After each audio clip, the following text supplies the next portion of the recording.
I have a bunch of castings here, basically leftovers from rocks I laid up a few months ago, but I think I should have enough here to do the lower part of the cliffs. Several videos ago, I talked to you about how I had widened this benchwork 4 inches in order to be able to put these rock castings in place. Now what I've tried to do here is I've tried to get the castings to match up with what's above. So you can see here, try to get this casting to match here, and these casting to match. You can see the angle of the rock, and then the same here and here. So it looks like a continuation. So these rocks are a continuation, and then the railroad just did a cut here. What I'm going to do now is all these gaps here, I'm going to take some newspaper, shred up the newspaper, get it wet, and then fill these gaps in. Right, I've torn up some newspaper into small pieces. What I'll do now is I'll take some water, pour it in this bowl, and I'll add in some pieces of newspaper, wad them up, and I'll use this artist knife to put the newspaper in the gaps. I have the newspaper stuffed into the gaps. So now I think I'm ready for plaster cloth. I have the plaster cloth in place. See a little bit of shape now. You know, it's just plaster castings and pink foam. You can't really tell what it's going to look like, but I think it's going to look pretty good. Today's job is to apply the plaster to these castings, to fill in all these gaps everywhere on this rock face. And I also added some castings up here because I have a really steep edge here that it'd be really difficult to get any dirt to stick to that, so I went ahead and put some castings in here, and I'll have to apply plaster down in here to fill all these gaps in. I have this hydrocal plaster from Artistic Industries. I got this off Amazon. This stuff's really good stuff. So I have a small container here, and I'll just mix up a very small batch because this stuff sets up pretty quickly. Alright, so first thing, take my water, brush here, and I want to get everything wet. Wherever I'm going to put plaster, I want to make sure that these castings are wet. So if I don't get the castings wet, it just pulls the moisture right out of the plaster. Alright, you can see I don't have a lot of plaster in my cup. This plaster doesn't have a real long working time.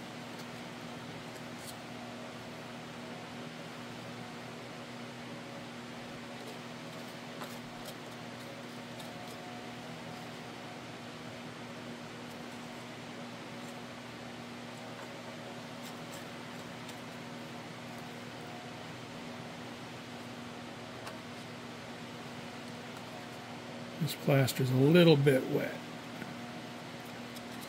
It'll thicken up here shortly. Now I have a little bit of time to carve this once I have everything in place, so my initial application might look a little bit sloppy, but I can clean it up in a few minutes.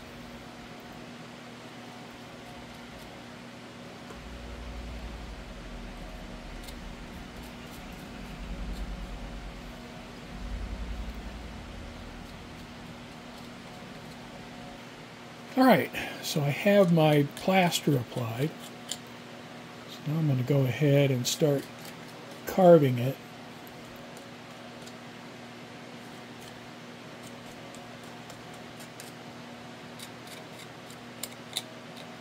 You know, I try to make it look organic so it matches up with the rocks. So once you're done with your carving, take your water, your brush, and get your brush damp, and you can come in here and you can blend that plaster in a little bit.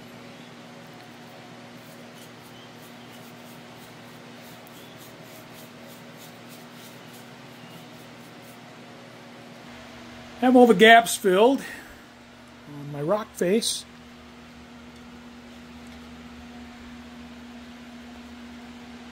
I'm pretty satisfied with that. It looks all right.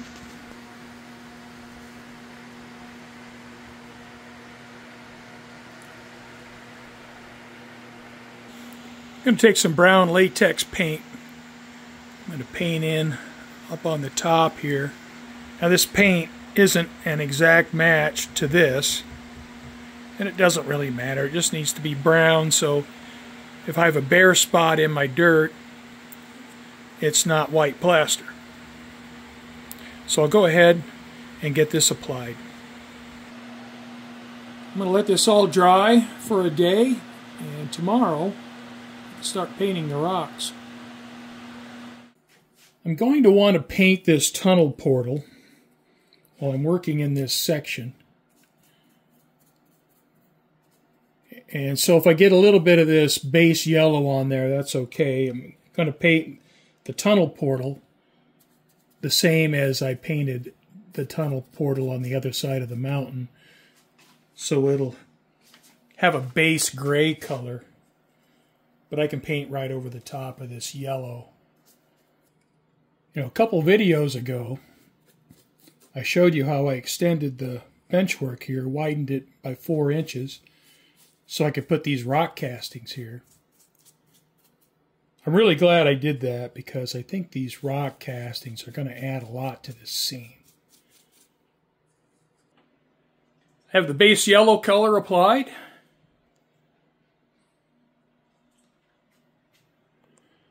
I think I'll probably let this dry overnight before adding the wash. Now I have 5 more colors to add.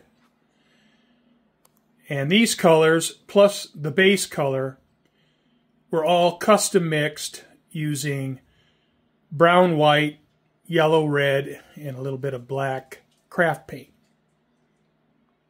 Now I'll also dry brush it with 2 colors once I get all 6 colors applied to the rocks.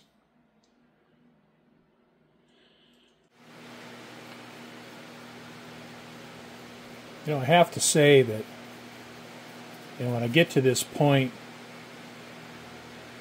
in working on these rocks, that I get inspired a little bit.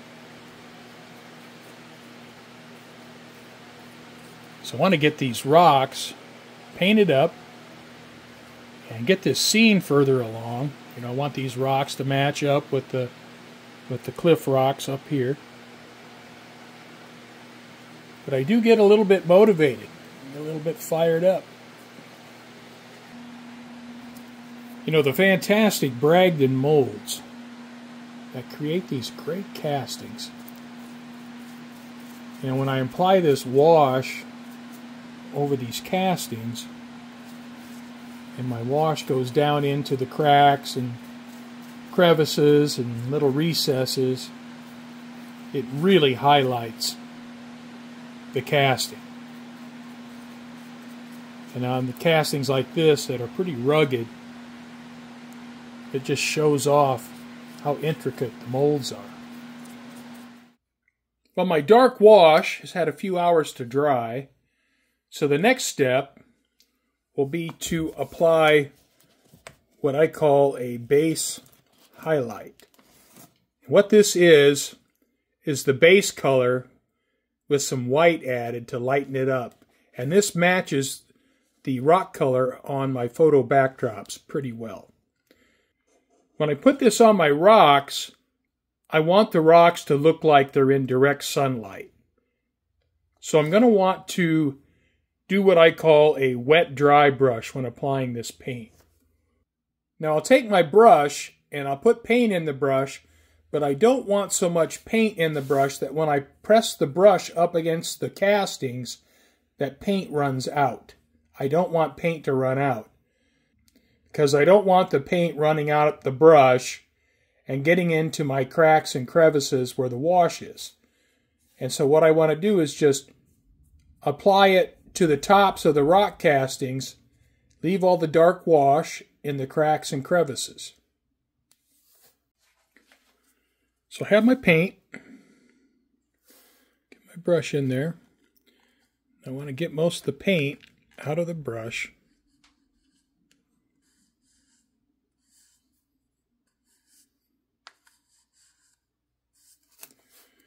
And now just take the brush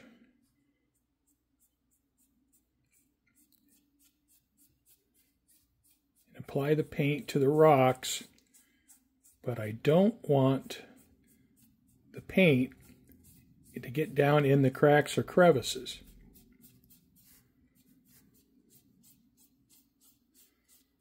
So it's like dry brushing, only I have more paint in the brush than I would typically have when dry brushing.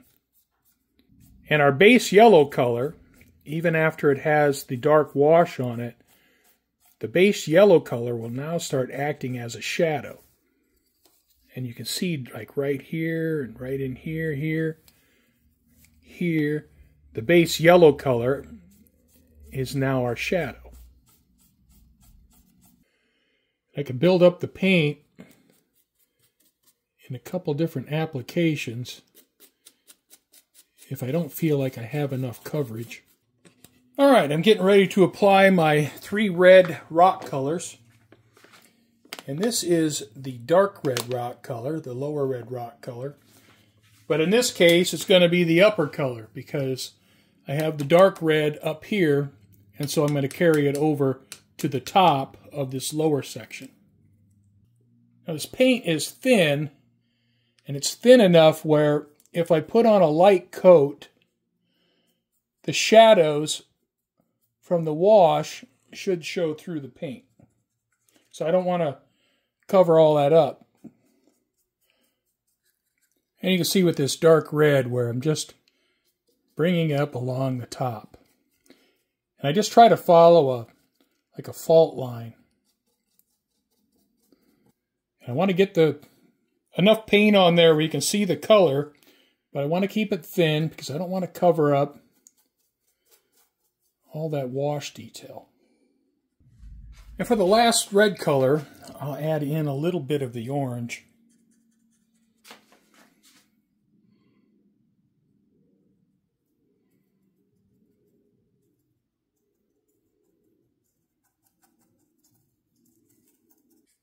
This orange color gets applied vertically, where the other 2 red colors are applied horizontally.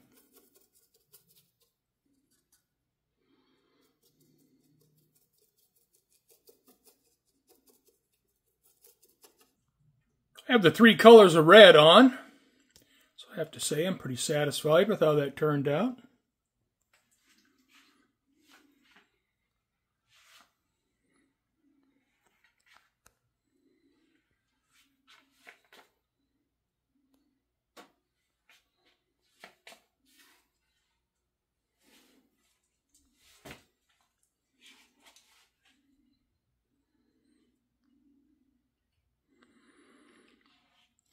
So I'll let this paint dry for a couple hours, and then it'll be time to dry brush it. All right, so now I have a color. The hue is in between this color and this color. And I'm going to use this to harmonize the colors and blend them together a little bit. All right, so what I want to do, get some paint in my brush. I want to get all the paint out of my brush.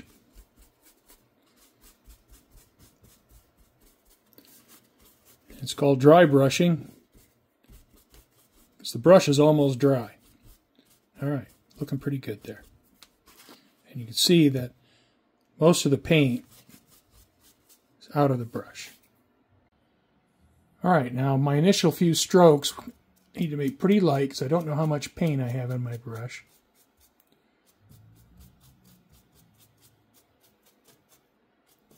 You can see the edge of this red picking up the tan paint. You can see the red rocks picking up that tan paint. Now I don't want to overdo it, because I don't want to make my red rocks brown. But I do want to highlight the edges. One thing about using the dry brushing technique is we're trying to simulate light.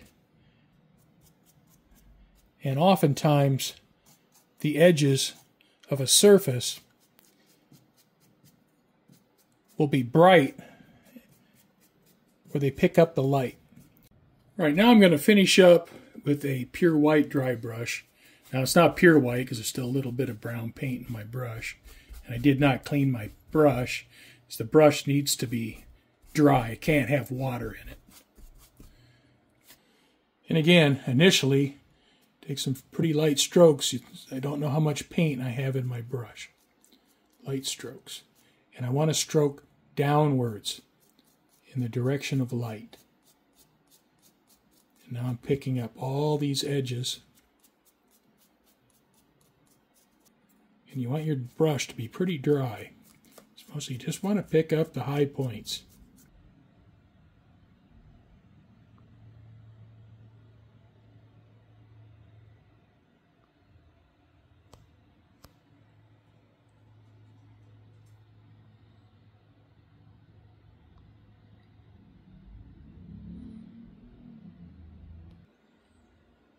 So overall, I'm pretty happy with it.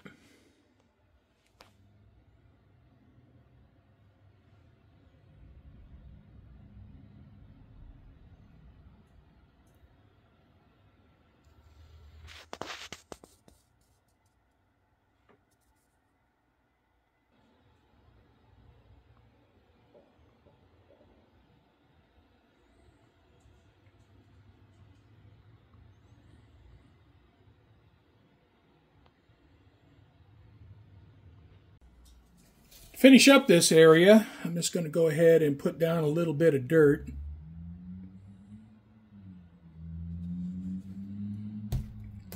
Put down some full-strength white glue.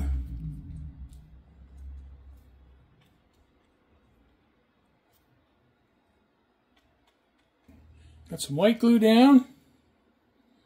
Apply a little bit of dirt.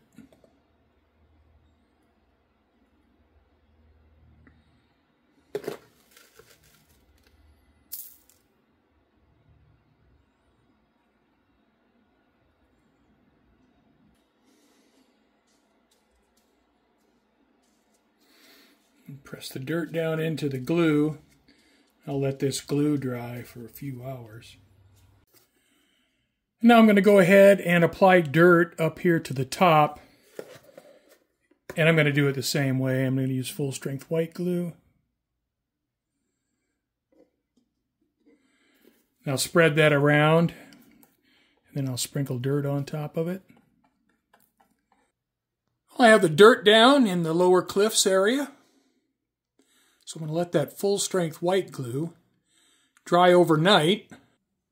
Well, I have the scenic glue on the dirt I put down, so that will be all locked in place once it dries.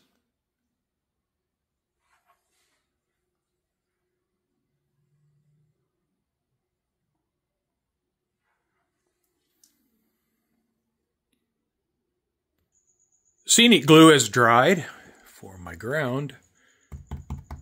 You can see it's all locked down really well. And I added a bunch of pebbles before applying the scenic glue.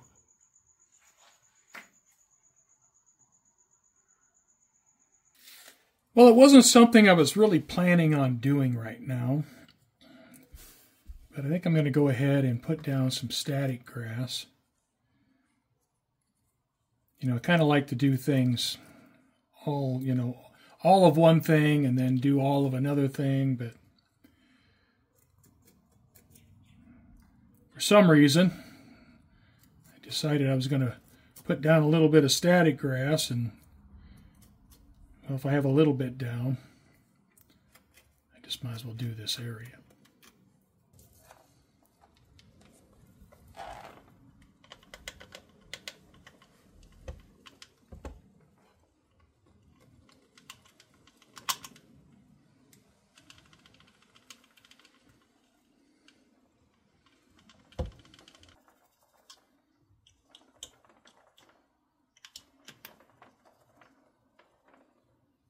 So what I'm going to do to get rid of the excess is I have an old t-shirt over the top of my vacuum.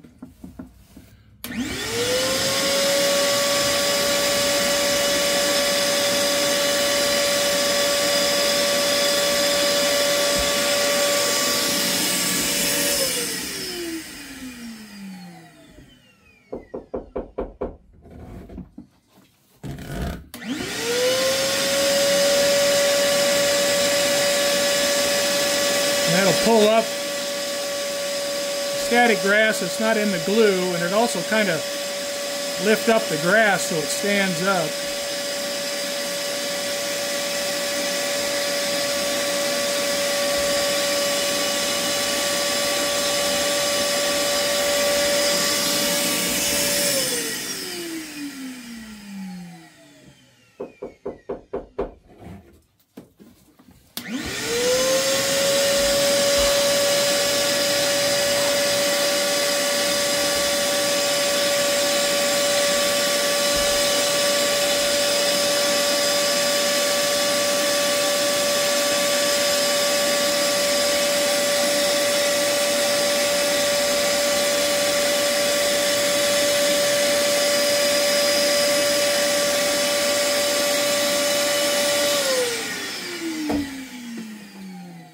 Using the t-shirt and the vacuum, I can recover most of the grass that's not in the glue. When I started doing this rock work here, I hadn't planned on adding static grass, but, you know, sometimes things happen. Well, just keep working on it. It all adds up.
Well, thanks for watching. Hope you come back and join me again as we continue on with the journey.